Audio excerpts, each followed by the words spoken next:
Tom Aspinall, the British heavyweight champion, hadn't stepped into the octagon for 15 months. That's over a year of waiting, anticipating, and preparing for this moment. This wasn't just any fight. This was his first defense of the undisputed heavyweight title. Now, if you've been following the heavyweight division, you know Tom Aspinall is an absolute problem for anyone in that weight class. The guy has incredible speed for a heavyweight, devastating power, and a slick ground game. He's been on an incredible run, and fans were desperate to see him back in action. On the other side of the cage, we had Ciryl Gane, the French fighter known for his technical, striking, and incredible footwork. Gane isn't your typical heavyweight. This guy moves like a middleweight. He's elusive, he's smart, and he's got some of the best Muay Thai in the division. This matchup was a dream for fight fans. Technique versus technique. Speed versus speed. Two of the most skilled heavyweights on the planet are going head-to-head for the biggest prize in the division.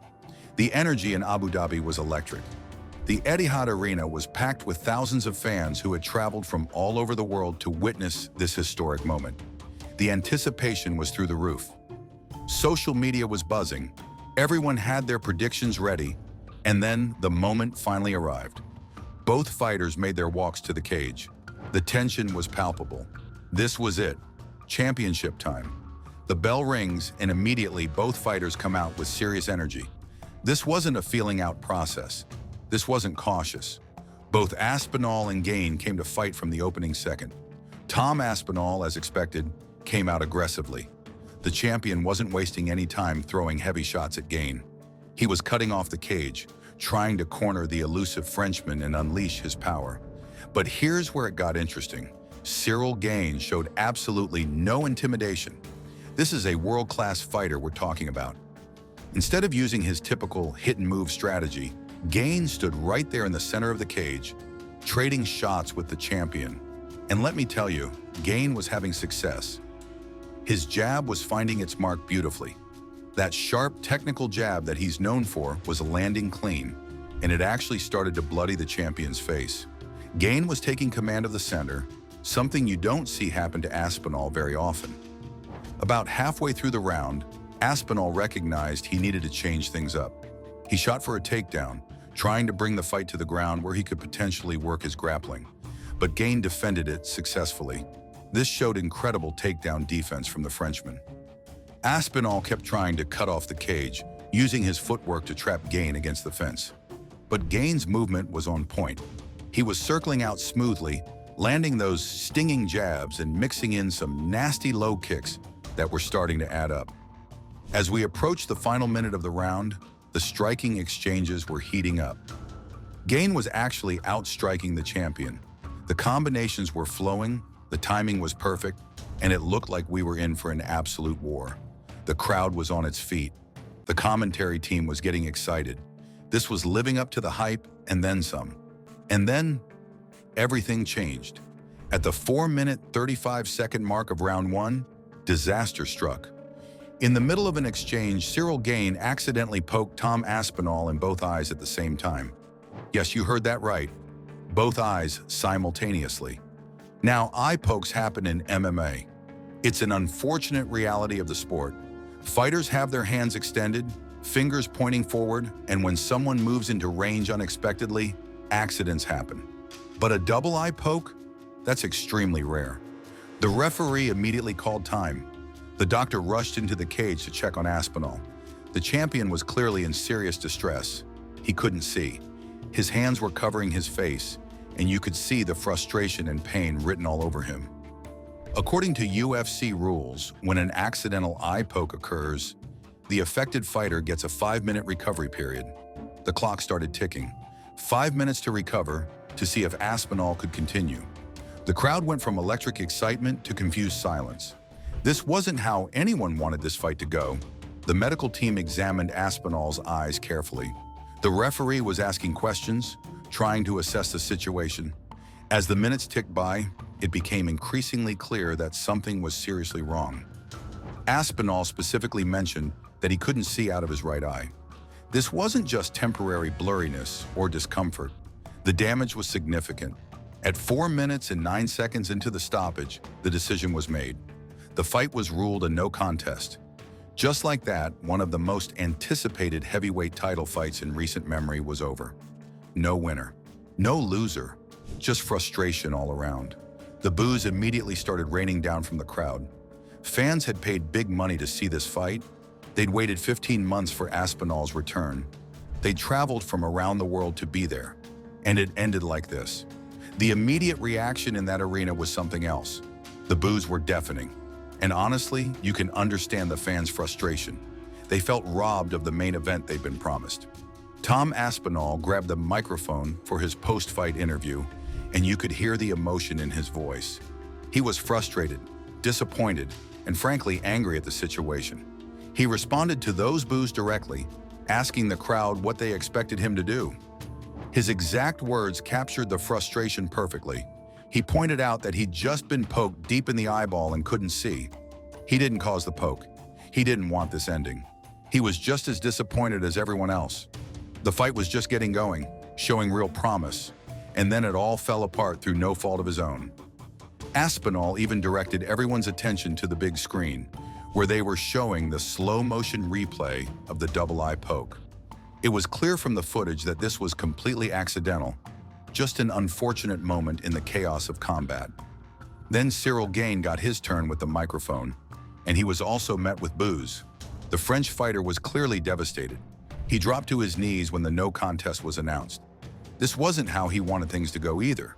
Gane apologized to everyone, to the crowd, to Tom Aspinall, and even to himself. He acknowledged that this is just part of the sport sometimes. Accidents happen in combat sports. It's a reality that everyone involved accepts, but that doesn't make it any less disappointing when it happens. The fighter who was probably winning the round up to that point now had no victory to show for it. No title, no moment of glory, just a no contest on his record.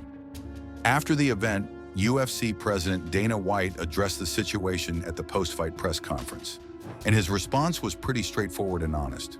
White essentially said that eye pokes are going to happen no matter what. It's just a reality of the sport.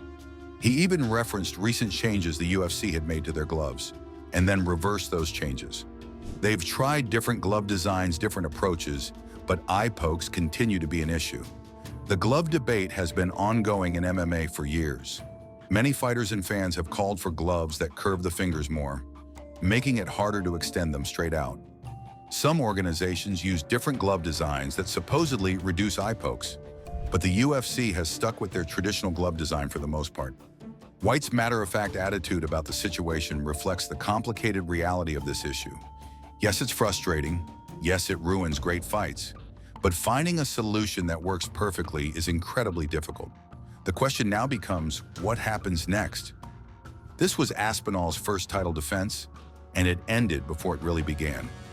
Gane was having success in the fight, but had nothing to show for it. The heavyweight division is in a weird holding pattern. Do they run this fight back immediately? Do they wait for Aspinall to fully recover? Do they consider other contenders? These are all questions that will need answers in the coming weeks. Here's the thing about UFC 321. While the main event was a massive disappointment, the co-main event absolutely delivered, and it gave us a new champion in the process. Mackenzie Dern stepped up in a huge way, defeating Virna Jandiroba by unanimous decision to claim the vacant strawweight championship. This was a war. Both women left the cage with battered right eyes, showing just how intense this battle was. Throughout 5 hard-fought rounds, both fighters had their moments. Jandiroba is an elite grappler and a dangerous opponent for anyone in the division, but Dern's left hand was the difference maker. She landed it consistently, and it was doing serious damage throughout the fight. When the decision was announced and Dern was declared the new champion, the emotion poured out. The 32-year-old Brazilian fell to her knees in tears. After years of working toward this moment, countless sacrifices and dealing with doubters, she'd finally reached the pinnacle. But the most touching moment came next. Dern immediately called for her 6-year-old daughter, Moa. When asked how she felt, she dedicated the victory to her daughter, saying, "I need to see Moa. This is for Moa." Then in one of the most heartwarming moments in recent UFC history, little Moa joined her mother in the cage and draped the championship belt over her shoulder. If you didn't get emotional watching that, you might want to check your pulse. This moment represented everything beautiful about combat sports. The sacrifice, the dedication, the family support, and finally the triumph. Dern had become a UFC champion, and she got to share that moment with the most important person in her life. UFC 321 delivered several other compelling results that deserve recognition, even if they got overshadowed by the main event controversy. In the bantamweight division, number 2 ranked Umar Nurmagomedov earned a unanimous decision victory over number 8 ranked Mario Bautista. Nurmagomedov, carrying on the family legacy, showed why he's considered one of the top contenders in the division. His technical striking and grappling were on full display as he controlled the fight from start to finish. The heavyweight division saw another important result when second-ranked Alexander Volkov defeated number 5 ranked Jailton Almeida by split decision. This was a significant win for Volkov, keeping him in the title conversation. Almeida is a dangerous finisher, but Volkov's experience and technical skill were enough to get his hand raised. Perhaps the most impressive performance of the night outside the title fights came from Azamat Murzakanov. The 10th-ranked light heavyweight made absolutely quick work of number 7-ranked Alexander Rakic. Murzakanov scored a first-round stoppage, extending his winning streak to 6 consecutive victories. This is now the second-longest active win streak in the UFC's light heavyweight division. With a perfect record of 16 wins and 0 losses, Murzakanov is announcing himself as a serious contender who needs to be taken seriously. Rakic came into the fight with high expectations, but Murzakanov's power and precision were too much. This kind of performance against a ranked opponent is exactly how you climb the ladder in the UFC. Let's zoom out and talk about what this all means for the UFC and combat sports in general. Eye pokes have been a controversial issue in MMA for years. We've seen countless fights affected by them.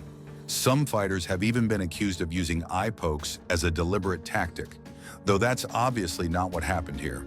The question is, what can be done? The UFC has experimented with glove changes, but nothing has completely solved the problem. Other organizations like One Championship use different glove designs that supposedly reduce eye pokes, but they're not completely eliminated there either. So where do we go from here? That's the big question on everyone's mind. The most likely scenario is a rematch between Aspinall and Gane. The fight was ruled a no contest, which means neither fighter's record was affected. Gane was having success before the eye poke, which means he has a legitimate claim to running it back. And Aspinall still needs to prove he can defend his title successfully. From a promotional standpoint, the rematch writes itself. The UFC can market it as unfinished business. They can show highlights from the brief action we did see, emphasizing how competitive it was. And fans will definitely be interested in seeing these two run it back properly. The question is timing. How long does Aspinall need to recover from the eye injury?